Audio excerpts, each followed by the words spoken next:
अस्सलामुअलैकुम सामीन। 6 शव्वालुल मुकर्रम और 16 अप्रैल है।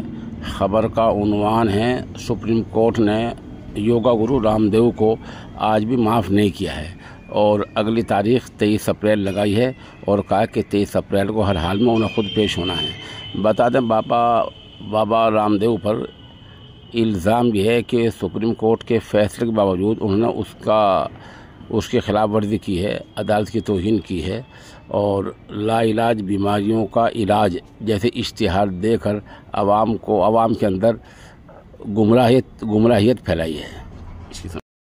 सुप्रीम कोर्ट की फटकार सुनने के बाद रामदेव ने कहा, हम कहना चाहेंगे कि आइंदा ऐसा नहीं होगा और हम इसकी माफ़ी मांगते हैं। सुप्रीम कोर्ट ने कहा, हमने अभी माफ़ करने का मन नहीं बनाया है, अभी हम माफ़ करने के बारे में सोचेंगे। बहरहाल 23 अप्रैल को रामदेव को फिर से सुप्रीम कोर्ट में पेश होना है।